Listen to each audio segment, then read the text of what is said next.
तो अभी जैसा कि हम लोगों ने कल चीजों को डिस्कस करा है, उसके बेसिस में अभी एक्सप्रेसवे की कुछ और चीजें आपको गाइड कर देता हूँ। क्योंकि ये जो एक्सप्रेसवे है ना, ये नेशनल एक्सप्रेसवे 08, जिसमें अगर हम बात करेंगे एंट्री और एग्जिट के समय में, तो एंट्री और एग्जिट करेंगे जब हम एसआईआर की बाउंड्री से, तो यहाँ पे दो आपका इंटरचेंज पड़ता है जिसको दो डायमंड सर्कल बोलते हैं। एक ये पीपली का डायमंड सर्कल हो गया जो कि धुलेरा एसआईआर से बाहर है। एक यहाँ पे डायमंड सर्कल पड़ेगा आपका, अदिलाई डायमंड सर्कल बोलते हैं इसको। अब एसआईआर के अंदर की बात करेंगे तो अंदर में टोटल 7 इंटरचेंज हैं। 7 इंटरचेंज मीन्स कि 7 आपका डायमंड सर्कल है, एक तरीके से कह सकते हैं, जिसके थ्रू हम धोलेरा के किसी भी टीपी सब टीपी में एंट्री और एग्जिट ले सकते हैं, है ना। क्योंकि जो धोलेरा की आपकी ये चौड़ाई है, ये लगभग 35 किलोमीटर है। ठीक है, बड़े ध्यानपूर्वक समझिएगा आप। और इसकी जो लंबाई है, इस तरीके से, ये 37 किमी है। ठीक है, 37 किमी है ये। क्योंकि जो धुलेरा है, जैसा हमने अभी चीजों को समझा था इसके पहले सेशन में, कि ये टोटल 22 विलेजेस को मिला के बन रहा है। 22 विलेजेस को मिला के बन रहा है, ठीक है। जिसमें टाउन प्लानिंग में डिवाइड किया गया, क्योंकि आपको भी पता है पूरा एक नया शहर हम एकाएक नहीं बना सकते, उसको एक प्लानिंग के तहत बना सकते हैं। तो इसको 6 टीपी, 6 टीपी, टीपी का पूरा नाम होता है टाउन प्लानिंग, और 27 सब टाउन प्लानिंग में डिवाइड किया गया है। अब जो टाउन प्लानिंग नहीं समझ पा रहे होंगे ना, वो अपने लोकल भाषा में समझेंगे सेक्टर। 6 सेक्टर में और 27 सब सेक्टर में डिवाइड किया गया है। पूरे धोलेरा शहर का डेवलपमेंट इसी के बेसिस पे होना है। ठीक है, इसमें 3 फेज रहेगा जैसा हमने डिस्कस करा था। 3 फेज में फर्स्ट फेज ऑलमोस्ट आपका रेडी हो चुका है, फर्स्ट फेज का काम। बाकी सेकेंड फेज और थर्ड फेज का काम अभी तेजी से चलेगा आने वाले टाइम में। ठीक है, ये चीज हो गया। देन अभी हम कलर कोडिंग पे चलते हैं, जिसमें हमें हर एक चीज की बारीकी से इंफॉर्मेशन मिलेगी। उससे पहले मैं आप लोगों को एक खान सर का वीडियो दिखाऊंगा, जिससे कि आप लोगों को और भी चीजें क्लियर होंगी।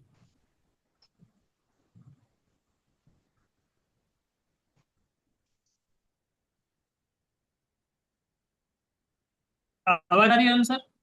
नए शहर बन रहे हैं।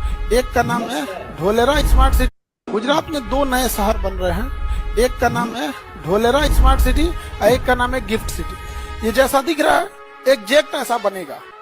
एक इधर उधर कॉमा फुल स्टॉप नहीं होगा। मेट्रो भी आएगी वहां पर, सब कुछ। अभी सबको जमीनें अलॉट हो रही हैं, आप रजिस्ट्री करा लीजिए। जमीन क्या कर लीजिए, रजिस्ट्री करा लीजिए। समझ रहे हैं? तुम लोग में अगर किसी को पैसा है तो अभी करा लेना, 4 गुना 5 गुना हो जाएगा। हो ही हो गया होगा अभी तक। भाई क्या जहां मनवाए को बिल्डिंग खड़ा कर देंगे? वहाँ एरिया फिक्स है। इस सेक्टर में इतनी ऊंची बिल्डिंग जा सकती है, इसमें रेसिडेंशियल लोग रख सकते हैं, इसमें स्कूल खुल सकता है, इसमें बिजनेस के लिए दुकानें खुलेंगी और हॉर्स राइडिंग होगा, स्विमिंग होगा, ये सारी चीजें होंगी। उसे हम लोग मास्टर प्लान कहते हैं। क्या कहेंगे? मास्टर प्लान कहा जाता है। और किसी भी सिटी को बनाने से पहले उसका मास्टर प्लान सबसे ज्यादा जरूरी होता है। अगर मास्टर प्लान ही नहीं है आपके पास। यस, जैसा कि अभी खान सर ने अपने वीडियो में कहा है कि इस शहर की पूरी मास्टर प्लानिंग हुई है। हर एक जोन, हर एक एरिया का पहले से निर्धारित है किस एरिया में क्या एक्टिविटी होनी है, जिसको अभी हम समझते हैं थोड़ा सा ब्रीफ में।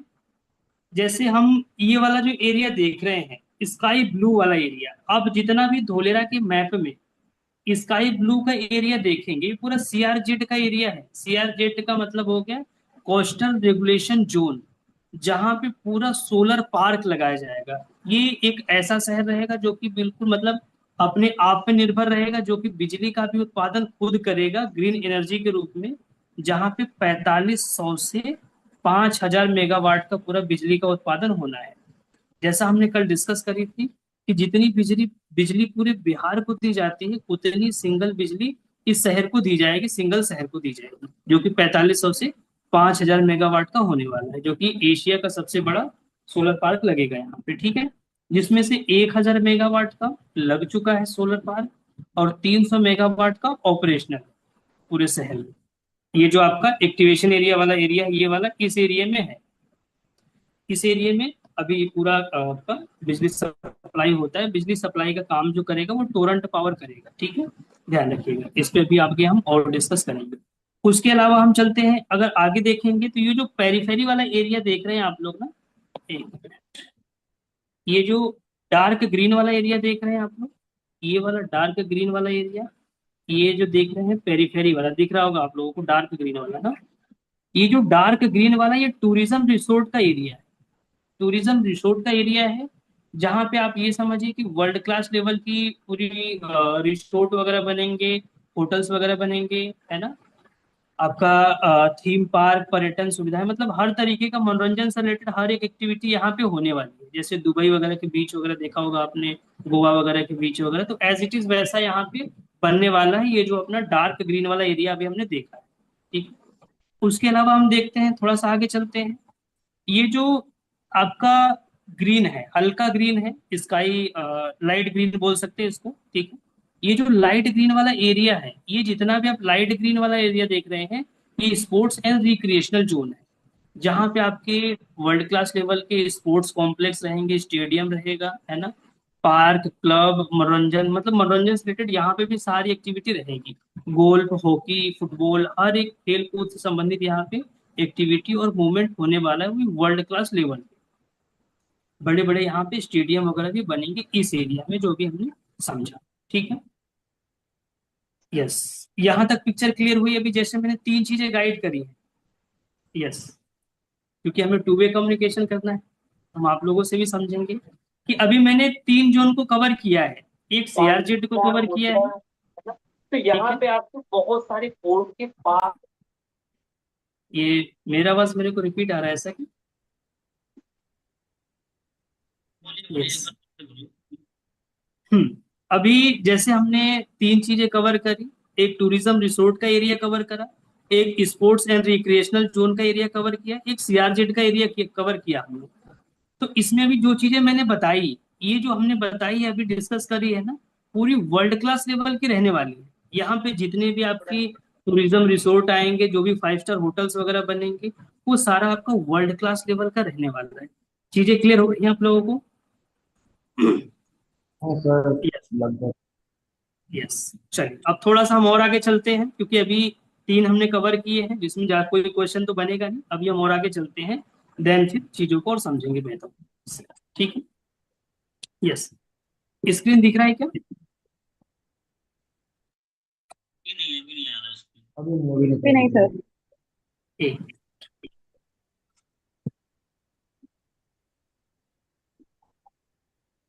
अब समझिएगा यहाँ। अब आपको एक सबसे ज्यादा एरिया देखने को मिल रहा होगा, वो है पर्पल कलर का एरिया।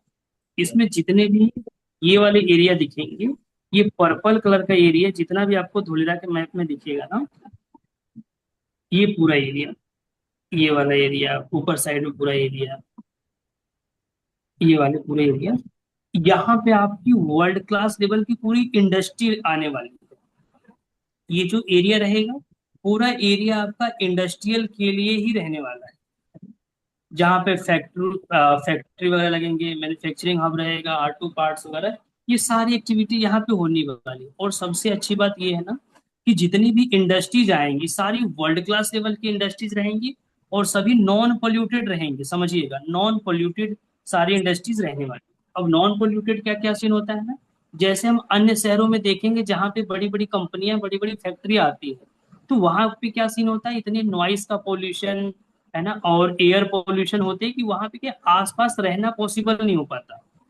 या जो थोड़े से हाई स्टैंडर्ड के लोग होते हैं, वो लोग इंडस्ट्रीज वगैरह के पास नहीं रहते। पर धोलेरा में क्या है ना, जितनी भी इंडस्ट्रीज आएंगी, क्योंकि सबसे ज्यादा एरिया इंडस्ट्रियल का है, और जितनी भी इंडस्ट्रीज आएंगी सभी नॉन पोल्यूटेड रहने वाली है ना, जिसका जो पोल्यूशन रहेगा बिल्कुल जीरो पोल्यूशन रहेगा। आपने अभी जैसे हमने डिस्कस किया था, सोनू सर का वीडियो भी आपने देखा ना, तो जितने भी सेंसर लगाए जाएंगे, लगभग 10,000 से ज्यादा आपके सेंसर लगाए जाएंगे धुलेरा में। तो ये सारे सेंसर का क्या रोल रहेगा? इन सेंसर्स का यही रोल रहेगा, अगर कोई भी इंडस्ट्री, जिसके इधर से नॉइस आ रही प्लीज म्यूट कर लेंगे ना, यस। तो आप समझिएगा कि जितने भी यहाँ पे मतलब ये सेंसर्स वगैरह लगे रहेंगे, सीसीटीवी कैमरास लगे रहेंगे ना, खासकर सेंसर्स को लेकर हम समझेंगे। तो यहाँ पे अगर कोई भी दुर्घटना होती है, कोई भी अगर इंडस्ट्रीज के माध्यम से कोई पोल्यूशन होता है, तुरंत उसकी सूचना एबीसीडी बिल्डिंग को दी जाएगी, तुरंत उनको इन्फॉर्म किया जाएगा। और लेकिन उससे भी पहले क्या है कि यहाँ पे जितने भी इंडस्ट्रीज आएंगे सभी नॉन पोल्यूटेड ही रहेंगी। अगर जिनका पोल्यूशन है उनको एंट्री नहीं है, बैन है धोलेरा के अंदर। ठीक है, ये चीज क्लियर हो गया आप लोगों को। तो यहाँ पे यस। जितनी भी इंडस्ट्रीज आएंगे सभी नॉन पोल्यूटेड रहेंगे, ध्यान रखिएगा। अब जितनी भी इंडस्ट्रीज है वो इंडिया से भी है, फॉरेन कंट्री से भी सारी इंडस्ट्रीज यहाँ पे आ रही हैं धोलेरा में। ठीक है, और आगे बढ़ते हैं। उसके अलावा हम देखेंगे यहाँ पे तो एक और एरिया है जो आपको सबसे ज्यादा दिख रहा होगा, ये येलो एरिया है, येलो वाला एरिया, ये यस येलो सर। वाले एरिया। ठीक है, येलो वाले एरिया। अब ये जो येलो वाला एरिया है ना, ये है आपका रेजिडेंशियल, जो कि इंडस्ट्रियल से कम है।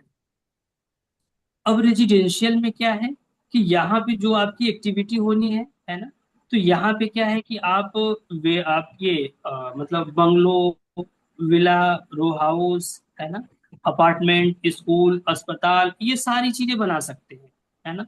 जहाँ पे मार्केट वगैरह के लिए भी स्पेस दिए रहेंगे, सारी एक्टिविटी कर सकते हैं रेजिडेंशियल में। बट यहाँ पे रेजिडेंशियल की एक गवर्नमेंट की गाइडलाइन, गाइडलाइन क्या है कि हम चाहे रेजिडेंशियल जमीन ले चाहे इंडस्ट्रियल जमीन ले, इंडस्ट्रियल और रेजिडेंशियल दोनों के लिए गाइडलाइन है। क्योंकि धोलेरा में जो सड़कें रहेंगी ना, मिनिमम 18 मीटर चौड़ा रहेगा और मैक्सिमम रहेगा 70 मीटर चौड़ा। ठीक है, अब ये जो 18 मीटर और 70 मीटर चौड़े रोड पे हम कोई भी जमीन का टुकड़ा लेंगे, रेजिडेंशियल और इंडस्ट्रियल मिनिमम कितना मिलेगा, 1200 स्क्वायर यार्ड। समझिएगा बातों को बड़े ध्यान से जी। जो पर्सन स्क्वायर यार्ड में कंफर्ट नहीं होगी उनके लिए मैं स्क्वायर फीट कर देता हूँ, 10,800 स्क्वायर फीट मिनिमम गाइडलाइन है गवर्नमेंट की, कि आपको 18 मीटर चौड़े रोड से लेके 70 मीटर चौड़े रोड पे मिनिमम इतना जमीन लेना है रेजिडेंशियल और इंडस्ट्रियल में। मैक्सिमम की कोई लिमिट नहीं है, ध्यान रखिएगा आप लोग ना, मैक्सिमम की लिमिट नहीं है, मतलब मिनिमम की जो है वो लिमिट है। ठीक है, यस। उसके अलावा हम आते हैं यहाँ पे एक और एरिया आपको दिख रहा होगा, ये ऑरेंज कलर का एरिया, ये ऑरेंज कलर का एरिया देख रहे हैं, यस सर, दिख रहा जो ज्यादातर एरिया आपको देखने को मिलेगा जो एक्सप्रेसवे के नियरेस्ट में है। क्योंकि ये जो एरिया है ऑरेंज वाला ना, ये हाई एक्सेस कॉरिडोर का एरिया है। किसका एरिया है, हाई एक्सेस कॉरिडोर का एरिया है, जहाँ पे है। लगभग 150 मीटर की हाइट की इमारत बनेगी, मंजिल बनेगी, लगभग 50-50 मंजिलों की इमारत होगी, जो इस पूरे शहर की खूबसूरती को बढ़ाएगा। क्योंकि ये ज्यादातर आपको एक्सप्रेसवे की साइड में देखने को मिलेगा। ठीक है, अब यहाँ पे सारी कॉमर्शियल एक्टिविटी होगी, बड़े बड़े ऑफिसेज, शोरूम, ये सारी जो इंफ्रास्ट्रक्चर मैक्स टू मैक्स रहेगी वो इसी में होने वाली है, हाई एक्सेस कॉरिडोर के उसमें। ठीक है, ये चीज क्लियर हो गया आप लोगों को। अब थोड़ा सा और आगे बढ़ते हैं हम, है ना। अच्छा, जो अभी हमने ये डिस्कस करी ना, कॉमर्शियल या हाई एक्सेस ना, ये कॉमर्शियल एक्टिविटी में आएगा। अब कॉमर्शियल की क्या गाइडलाइन है, मिनिमम 1800 स्क्वायर यार्ड। अभी हमने रेजिडेंशियल इंडस्ट्रियल का समझा 1200 स्क्वायर यार्ड, और कॉमर्शियल का क्या है, मिनिमम 1800 स्क्वायर यार्ड, यानी कि 16,200 स्क्वायर फीट। ठीक है, स्क्वायर फीट। इसी स्क्वायर यार्ड को वर्ग गज भी कहते हैं। अगर कोई व्यक्ति वर्ग गज में कंफर्टेबल होगा तो वर्ग गज में भी समझ सकते हैं इस तरीके से। ठीक है, उसके अलावा हमें एक और एरिया अच्छा खासा देखने को मिल रहा है, पिंक एरिया। पिंक वाला एरिया देखने को मिल रहा होगा, थोड़ा सा मैं छोटा करूँ जिससे कि आपको मैं सारे एरिया दिखा पाऊँ। ये वाला एरिया हो गया, ये वाला एरिया हो गया, ये वाला एरिया हो गया, ये पिंक वाला एरिया है ना, जो कि नॉलेज एंड आईटी जोन का एरिया है। ये नॉलेज एंड आईटी जोन का एरिया है, और एबीसीडी बिल्डिंग भी इसी नॉलेज एंड आईटी जोन में बना हुआ है, जो कि यहाँ पे आपका यहाँ पे स्थापित है, एबीसीडी बिल्डिंग। ठीक है, अब जो नॉलेज एंड आईटी जोन का एरिया है, ये आप ये समझिए कि यहाँ पे पूरा आईटी पार्क रहेगा, वर्ल्ड क्लास की यूनिवर्सिटी रहेगा, रिसर्च सेंटर बनेंगे, यहाँ पे स्टार्टअप हब रहेगा पूरा। अब जैसे आपको मैं यहाँ पे एक बहुत ही बारीकी से गाइड करने वाला हूँ, क्योंकि अभी तक आप लोगों ने सुना होगा कि इंडिया से जिनको भी स्टडी करनी होती थी हायर लेवल की, उनको फॉरेन जाना पड़ता था। चाहे वो ऑक्सफोर्ड यूनिवर्सिटी हो गया, कोलंबिया यूनिवर्सिटी हो गया, स्टैनफोर्ड, बहुत सारी जो बाहर की यूनिवर्सिटी है फॉरेन की, वहां लोग जाके स्टडी करते थे। बट ये सारी यूनिवर्सिटी जैसी स्टडी फैसिलिटी सारी अब कहाँ मिलेंगी, धोलेरा में।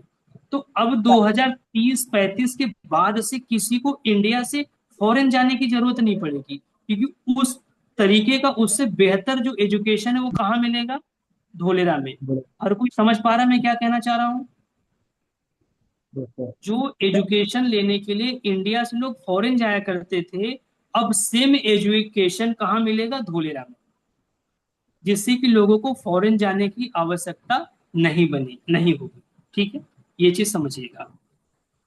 अब उसके आगे हम चलते हैं। यहाँ पे आपको एक ब्लू वाला एरिया दिखेगा, और मैक्सिमम जगह ब्लू एरिया दिखेगा आपको।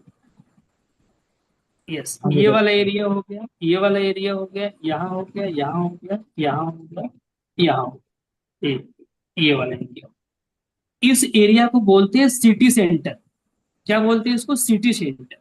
ये शहर के मुख्य मुख्य लोकेशन पे देखने को मिलेगा आपको, जहां पे वर्ल्ड क्लास लेवल की शॉपिंग कॉम्प्लेक्स, बड़े बड़े मॉल, है ना, corporate offices, hotels, 5 star hotels, ये सारी चीजें इन सिटी सेंटर्स में रहेंगे, है ना, जिसकी ऑलरेडी एक पूरा एरिया निर्धारित किया गया है, ये जो आप ब्लू वाला एरिया देख रहे हैं। ठीक है? अब मैं यहाँ पे थोड़ा सा आप लोगों से भी कम्युनिकेशन करना चाहूंगा। यस, अब मुझे आप लोग बताइएगा, जैसे हमने भी नॉलेज एंड आईटी जोन को समझा है, तो अभी तक इंडिया में किसी को हायर एजुकेशन लेना हो, है ना, तो वो कहाँ जाते थे? मैक्स टू मैक्स फॉरेन जाते थे, कोई यूएस, ऑस्ट्रेलिया, है ना, यूके, अलग अलग कंट्री जाते थे। बट अगर वही वर्ल्ड क्लास की सारी यूनिवर्सिटी की जितनी भी एजुकेशन है, नॉलेज है, अगर वो धोलेरा में मिलने लगेगा, तो मुझे बताइए कि किसी को जाने की आवश्यकता है फॉरेन? नहीं पड़ेगी। नहीं है सर। लेकिन यस, तो ये समझिए कि ये सारा कॉन्सेप्ट अभी धोलेरा में आने वाला है। ऑलरेडी मैप में सारा कुछ रेडी है, ऑन ग्राउंड उतरना बाकी है, जिसमें ऑलरेडी फर्स्ट फेज में ऑन ग्राउंड चीजें उतर चुकी है। ठीक है, जैसा हमने नॉलेज एंड आईटी जोन को समझा है। जैसा आप लोग कभी दुबई का अगर पिक्चर देखा होगा आपने, दुबई अगर कुछ लोग गए होंगे, या किसी ने दुबई को देखा होगा वीडियोस के माध्यम से, या सिंगापुर को देखा होगा, जैसे वहां पे जो बड़े बड़े शॉपिंग कॉम्प्लेक्स, बड़े बड़े मॉल, है ना, बड़े बड़े आपके जो जू बोलते हैं ना, जो घूमने के लिए होता है, जहाँ पे बड़े जानवर वगैरह हर प्रकार की प्रजाति के पाए जाते हैं, है ना, वो सारी जैसे उन शहरों में या उन देशों में है, एज इट इज वही चीज कहाँ आने वाला है? धोलेरा में। यस, ये चीज आप लोग बड़ी बारीकी से समझिएगा। जिस तरीके से दुबई के सारे शॉपिंग कॉम्प्लेक्स, बड़े बड़े मॉल, ये सारी चीजें हैं, एज इट इज वो चीजें कहाँ मिलेंगी? आपको धोलेरा में भी देखने को मिलेंगी। जो कि वो किस एरिया में आएगा? अभी मैंने बताया आप लोगों को, किस एरिया में आएगा वो आंसर, किस एरिया में आएगा? Blue blue blue. ब्लू वाला एरिया ब्लू कौन ब्लू सा है? City centre. City centre. Yes, आप लोग कुछ कुछ सवाल भी करना रहेगा ना, पूछूंगा मैं। ठीक है, चलिए आगे बढ़े आप। यस, आगे बढ़ते। अब इसमें एक एरिया और देखने को मिल रहा होगा, रेड एरिया, लाल वाला एरिया, जो काफी जगह देखने को मिल रहा होगा, छोटे छोटे एरियाज में। स्क्रीन शो नहीं हो रहा सर अभी। नहीं दिख रहा।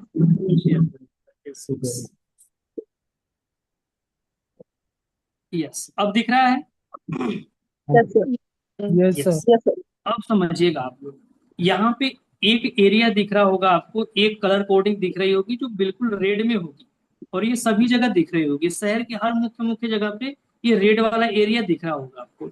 यहाँ पे देख रहे हैं, यहाँ पे, यहाँ पे, यहाँ पे, और ये जो एरिया है ना, मैक्सिमम उस सिटी सेंटर के पास में देखने को मिलेगा आपको, ब्लू वाले एरिया के पास में ज्यादातर देखने को मिलेगा आपको। ठीक है, अब ये जितना भी मैंने रेड का ऑप्शन दिखाया है आपको, इसको बोलते हैं पब्लिक फैसिलिटी जोन। क्या बोलते हैं? Public facility zone. यहाँ पे जितनी भी गवर्नमेंट की सारी सुविधाएं होंगी, जैसे सरकारी कार्यालय हो गया, गवर्नमेंट के हॉस्पिटल हो गए, गवर्नमेंट के स्कूल कॉलेज हो गए, पुलिस स्टेशन हो गया, फायर स्टेशन हो गया, और भी तमाम जो गवर्नमेंट की सुविधाएं होंगी, वो कहाँ आएंगी? इन्हीं रेड एरियाज में रहेंगी सारी सुविधाएं। ठीक है, जो कि ये आपका पब्लिक फैसिलिटी जोन का एरिया आता है। ठीक है, ये चीज क्लियर हो गया।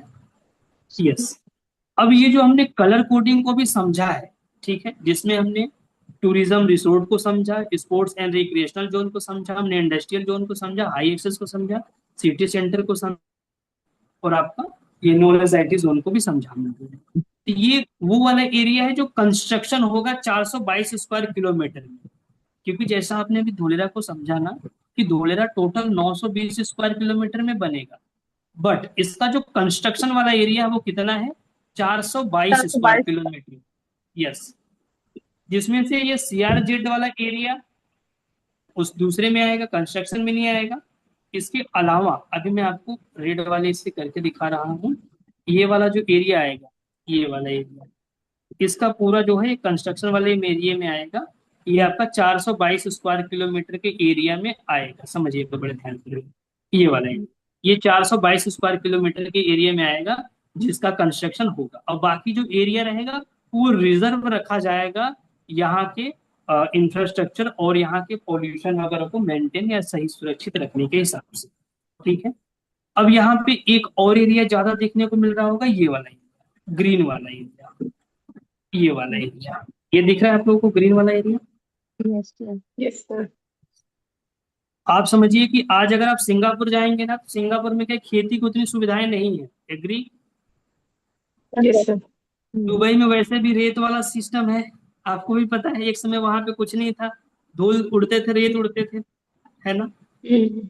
बट धोलेरा में क्या सीन रहेगा ना, धोलेरा में एग्रीकल्चर को भी ध्यान में रखा गया है कि जितना भी ग्रीन वाला एरिया देख रहे हैं आप, यहाँ पे आपका ऑर्गेनिक फार्मिंग होगा। क्या होगा, ऑर्गेनिक फार्मिंग। Okay. यस, इन सभी एरिया को रिजर्व रखा गया है, यहाँ पे ऑर्गेनिक फार्मिंग होगा, डेयरी होगा, पेड़ पौधे लगाए जाएंगे, सारी चीजें यहाँ पे लगाई जाएंगी जो कि नेचर से जुड़ा हुआ रहेगा। ये चीज क्लियर हो गया आप लोगों को। Yes, Yes, sir. अब यहाँ पे हम समझते हैं, क्योंकि हमने अभी आप लोगों को एक चीज बताई थी कि अगर हम इन किसी एरिया में, ये जो एरिया है टोटल अगर हम 920 स्क्वायर किलोमीटर का ही समझते हैं, तो अगर कोई भी इन्वेस्टर 920 स्क्वायर किलोमीटर में कोई भी जमीन परचेस करेगा तो मिनिमम कितना लेना रहेगा। अगर गवर्नमेंट की रोड पे ले रहे हैं वो 18 मीटर से 70 मीटर के रोड पे, तो मिनिमम 1200 स्क्वायर यार्ड। ठीक है, और रेजिडेंशियल और इंडस्ट्रियल कॉमर्शियल में जाएंगे तो मिनिमम 1800 स्क्वायर यार्ड, यानी कि 16,200 स्क्वायर फीट। और रेजिडेंशियल में एक और गाइडलाइन है टाउनशिप के अंदर, जो कि 350 स्क्वायर यार्ड का है, मतलब 3150 स्क्वायर फीट का एक और गाइडलाइन है गवर्नमेंट की रेजिडेंशियल एरिया में, जहां जहां पे टाउनशिप कटेगा। बट हमने एक सोनू शर्मा जी का वीडियो देखा था जिसमें सोनू शर्मा जी बता रहे थे धोलेरा क्या है, प्लग एंड प्ले मॉडल पे कॉन्सेप्ट है, प्लग एंड प्ले मॉडल पे बेस्ड है। प्लग एंड प्ले मॉडल का मतलब क्या होता है ना, कि शहर की सारी जो डेवलपमेंट है वो गवर्नमेंट करके देगी, रोड, रास्ते, बिजली, पानी की सारी सुविधाएं कौन देगी, गवर्नमेंट देगी। जिस तरीके से हम एक्टिवेशन एरिया को रीड करते हैं, है ना, इसमें मैं अभी एक मोदी जी का वीडियो चलाता हूँ, वो देखिए आप लोग, देन फिर मैं आगे इसको कंटिन्यू करूंगा। ठीक है, यस। Yes, sir. धोलेरा, देखिए मित्रों, गुजरात में हम नए शहर बना रहे हैं। हम अहमदाबाद से 80 किलोमीटर दूर समुद्र तट की तरफ एक नया पूरा शहर बना रहे हैं।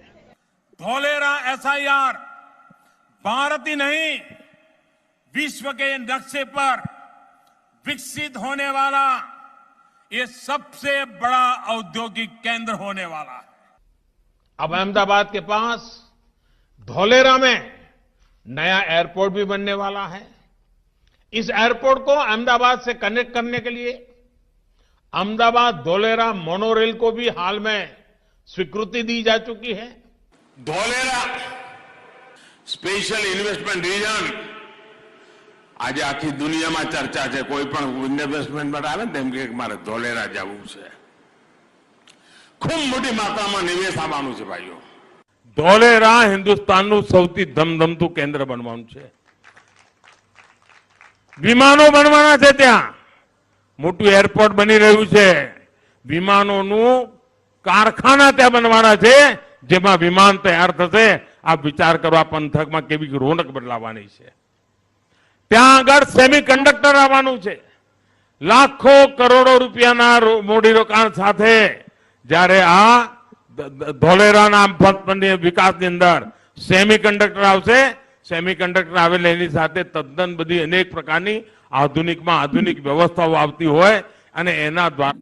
चलो, वैसे मुझे लग रहा है कुछ लोगों को गुजराती समझ नहीं आई होगी, यस, अब मेरा एक सवाल रहेगा, क्योंकि मोदी जी ने भी ये सवाल, ये प्रश्न, मतलब ये चर्चा करी है, सेमीकंडक्टर चिप्स। तो मुझे बताइए, सेमीकंडक्टर चिप्स क्या होता है, कहाँ यूज होता है, कौन बताएगा? ये मेरा आप लोगों से सवाल है। क्योंकि जो टाटा ने 91,000 करोड़ का इन्वेस्टमेंट करके, ताइवान की कंपनी जो कि फॉरेन की कंपनी है, जिसने पीएसएमसी कंपनी के साथ मिलकर 91,000 करोड़ का इन्वेस्टमेंट किया है, मतलब जितना पूरे साल का डेवलपमेंट करने के लिए बिहार को दी जाती है बजट, 3 लाख करोड़ रुपए, उसका एक तिहाई, लगभग 1 लाख करोड़ रुपए टाटा ने यहाँ पे इन्वेस्टमेंट किया है धोलेरा में। तो ये यूज, सर मोबाइल फोन में यूज होती है मेरे ठीक है, मेरे मोबाइल नॉलेज। फोन में, very good, very good, electronic right चीज, आंसर। और इलेक्ट्रॉनिक चीज। Very good, right. और शुभ सर, आपका भी टेक्नोलॉजी। आंसर सही। यस, सर सोलर रंजू वाला पैनल। मैम, आपका भी आंसर सही जी। सोलर पैनल, ये जो टाटा ने इन्वेस्ट किया है उसमें। ठीक है कमलेश सर, ठीक है। चलिए, अब मैं एक्सप्लेन करता हूँ। ये जो सेमीकंडक्टर चिप्स लगते हैं, तो जितने भी इलेक्ट्रॉनिक सामान है, जैसे अभी जो हम फोन, टैब या जिस चीज से मीटिंग ले रहे हैं, ठीक है, उसके अलावा जितनी भी कार हैं, बसेस हैं, या जितने भी इलेक्ट्रॉनिक सामान है, हर सामान में चिप्स लगते हैं, ठीक है। पहले हम डिपेंडेंट किस पे थे? चाइना और अमेरिका पे ज्यादातर हम डिपेंडेंट थे चिप्स को लेकर, हम वहां से अपने इंडिया में मंगाते थे, ठीक है।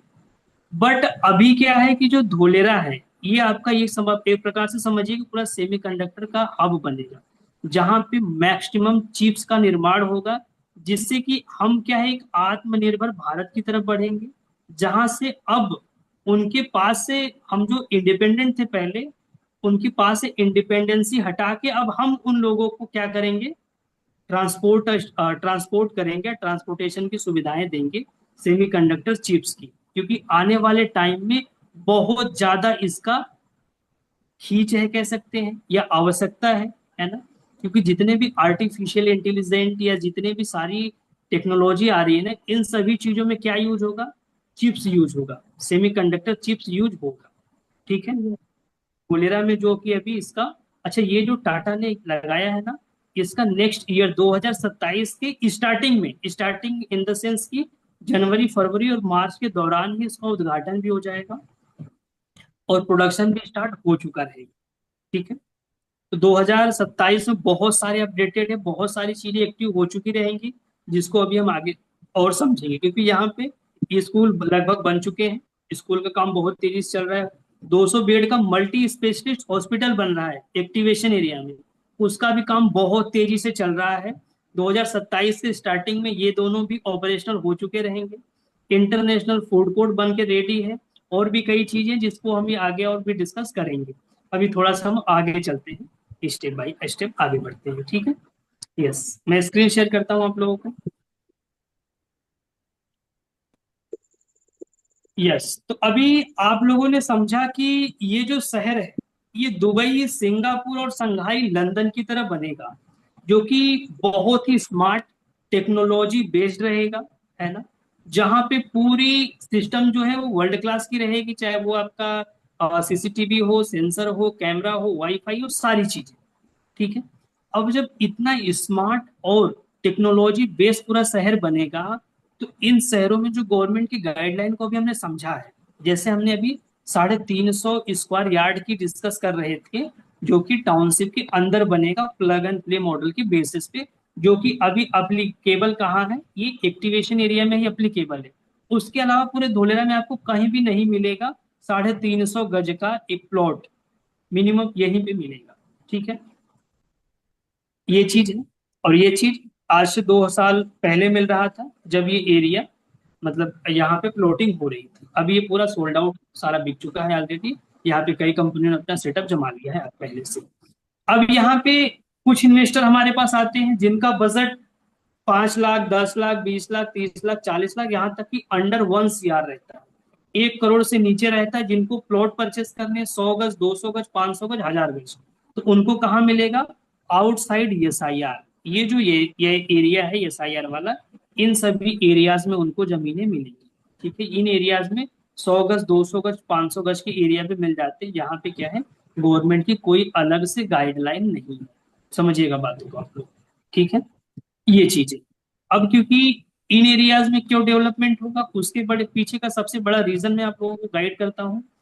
अब आप लोग समझिएगा, ये जो एरिया है CRZ का है, इधर कोई भी कंस्ट्रक्शन नहीं होगा, ठीक है। यहाँ तक इस साइड तक कोई भी कंस्ट्रक्शन नहीं होगा, ठीक है। अब जो कंस्ट्रक्शन वाला एरिया है वो ये वाला एरिया है। एक मिनट, ये वाला एरिया, इस साइड में कंस्ट्रक्शन आगे बढ़ेगा क्योंकि इसके अंदर जो है ना आपका सबसे ज्यादा इंडस्ट्रियल एरिया है और रेजिडेंशियल के लिए यहाँ पे मिनिमम भी एरिया 1200 गज या 350 गज टाउनशिप के अंदर है, जो कि गवर्नमेंट की गाइडलाइन के अनुसार है, ठीक है। तो जिन जो लेबर क्लास या उससे हाई अपर या मिडिल क्लास या उससे ऊपर के लोग हैं ना, तो वो लोग कहाँ पे रहेंगे, इन एरियाज में रहेंगे, बाहर वाले पेरीफेरी वाले एरियाज में, जो कि धोलेरा के एडजॉइनिंग एरिया बोला जाता है इसको, ठीक है। इन एरियाज में रहेंगे क्योंकि 99% जो आपका 99% रेजिडेंशियल आएगा वो कहाँ पे आएगा, इन एरियाज में आएगा, इन एरियाज में आएगा, क्योंकि अंदर में रेजिडेंशियल एरिया लिमिटेड है। इसलिए जो पूरा मैक्सिमम आपका ग्रोथ और डेवलपमेंट दिखेगा रेजिडेंशियल को लेकर, वो 99% कहाँ दिखेगा, इन एरियाज में। आज धोलेरा से 20-20 किलोमीटर दूर तक प्लॉटिंग हो रही है, 20 किमीज दूर तक भी प्लॉटिंग हो रही है धोलेरा में आज के टाइम, एट ए टाइम, ठीक है। क्योंकि यहाँ से धोलेरा से जस्ट 30 किलोमीटर बाद आपका भावनगर का एरिया आ जाता है, भावनगर लगाता है ये वाला एरिया, भावनगर, ठीक है। यस, अब ये चीज मैं थोड़ा सा आगे बढ़ूं उससे पहले मैं एक वीडियो और दिखाऊंगा आप लोगों को।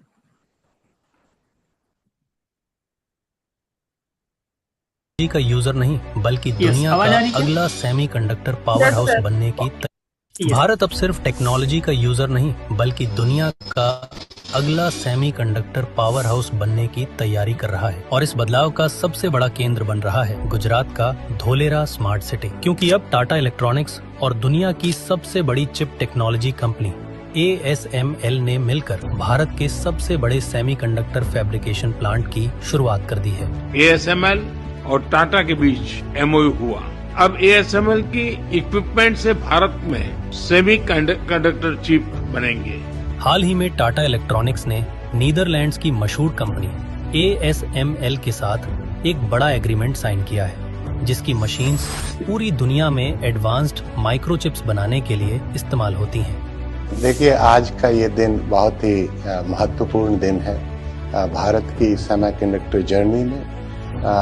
और ASML दुनिया की नंबर 1 कंपनी है लिथोग्राफी एरिया में, और उनका हमारे साथ ये एग्रीमेंट होना, यहाँ साइन होना हमारे PM साहब के प्रेजेंस में, ये एक बहुत बड़ा माइलस्टोन है टाटा इलेक्ट्रॉनिक्स के लिए और ASML के लिए। अब Tata group Dholera smart city में लगभग 90,000 करोड़ रुपए का सेमीकंडक्टर फैब्रिकेशन प्लांट बना रहा है। यहाँ AI, smartphones, cars, data centres और डिफेंस टेक्नोलॉजी के लिए एडवांस्ड चिप्स तैयार किए जाएंगे। ये टाटा कंपनी ASML और टाटा के बीच समझौता ज्ञापन पर हस्ताक्षर हुए हैं। सेमीकंडक्टर के क्षेत्र में बेहद महत्वपूर्ण समझौता ये कहा जा रहा है। ASML और भारत की कंपनी टाटा के बीच में महत्वपूर्ण समझौता ज्ञापन है, इस पर हस्ताक्षर हुए हैं प्रधानमंत्री नरेंद्र मोदी और नीदरलैंड के प्रधानमंत्री की मौजूदगी में। धोलेरा स्मार्ट सिटी सिर्फ एक शहर नहीं बल्कि इंडिया का फ्यूचर टेक्नोलॉजी हब बन रहा है। यहाँ पहले से वर्ल्ड क्लास इंफ्रास्ट्रक्चर डेवलप किया जा रहा है। चौड़ी roads, dedicated industrial zones, international airport, high speed connectivity, expressway access, smart utilities, Dholera को भारत सरकार का डायरेक्ट सपोर्ट मिल रहा है। यही वजह है कि बड़ी ग्लोबल कंपनियां अब धोलेरा की तरफ तेजी से अट्रैक्ट हो रही हैं। Semiconductor has become a clear priority for India, and Tata is the company that is going to build the first fab in India. So I think the project is extremely important. And what we want to do with this MOU is provide Tata with all the support ASML can give in terms of product, technology, people, to make sure that they have the very best lithography for the first fab.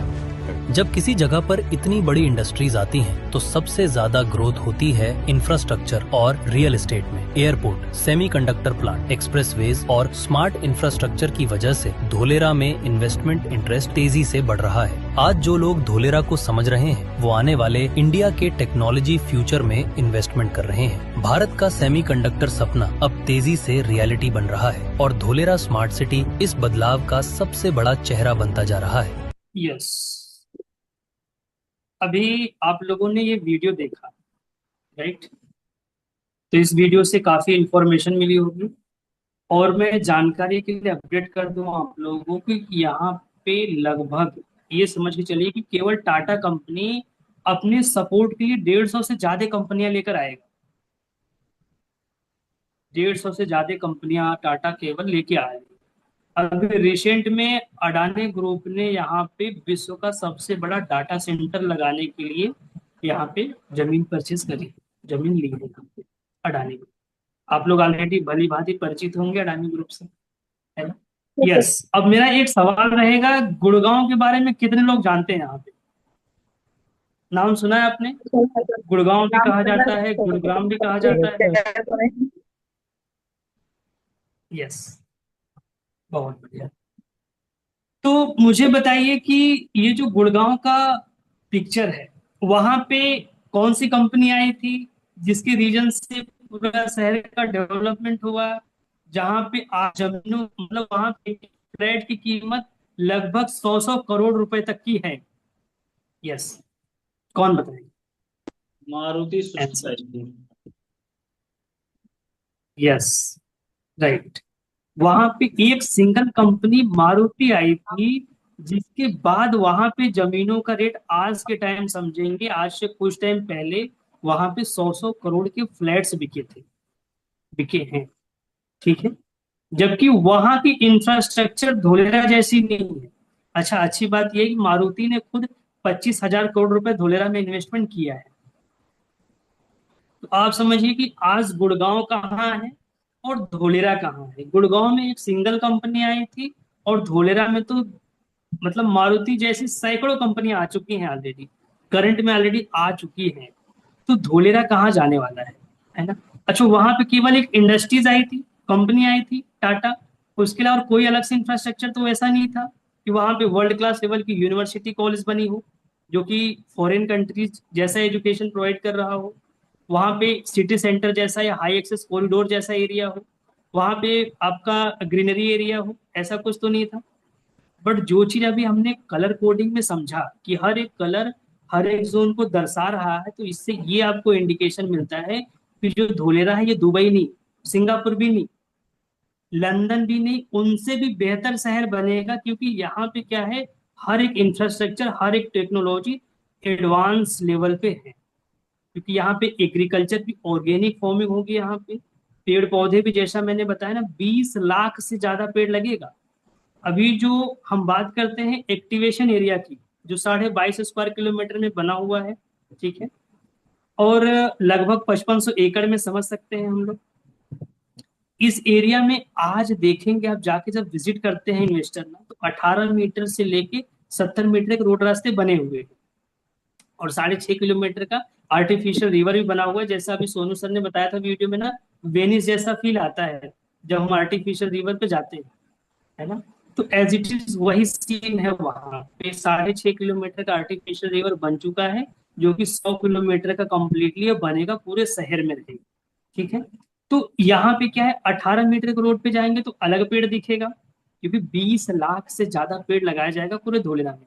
18 metre के road पे अलग पेड़ दिखेगा, अगर 55 metre के road पे जाएंगे तो अलग पेड़ दिखेगा, 70 मीटर के रोड पे जाएंगे तो अलग पेड़ दिखेगा। और अच्छी बात यह है कि जैसे जैसे रोड के चौड़ाई का दायरा बढ़ता है, वैसे वैसे नंबर ऑफ पेड़ बढ़ते हैं। मतलब जो लाइन बाई पेड़ लगाए गए रहते हैं ना, उसकी संख्या बढ़ती है। 18 मीटर रोड पे जाएंगे 2 लाइन में पेड़ लगा है, जैसे 18 मीटर से 24 मीटर के रोड पे क्रॉस करेंगे वहां 3 लाइन में पेड़ लगा है, दोनों साइड अलग अलग, 2 लाइन इधर 2 लाइन इस साइड, 2 लाइन 3 लाइन इस साइड 3 लाइन इस साइड। और जब 70 मीटर के चौड़े रोड पे जाते हैं ना, तब वहां पे उस चौड़े रोड पे एक्चुअल फीलिंग आती है कि हम कहाँ पे हैं। क्योंकि वहां पे आप समझेंगे ना, तो लाइन बाई लाइन कम से कम 15 से 16 लाइन में पूरा पेड़ लगाया गया है, एक जैसा पेड़। अगर नीम का पेड़ है ना, पूरा नीम का ही पेड़ लगाया गया है। उसका कल मैं कुछ वीडियोस क्लिप आप लोगों को दिखाऊंगा कल के सेशन में, तो और भी अच्छे से क्लियरिटी मिलेगी, है ना। और यहाँ पे अगर हम बात करेंगे पॉपुलेशन की, आबादी की, तो अभी ओनली गांव के ही लोग रहते हैं। उसके अलावा जो अभी लोग आ रहे हैं वो यहाँ पे जॉब के पर्पज से आ रहे हैं, बिजनेस के पर्पज से आ रहे हैं, है ना।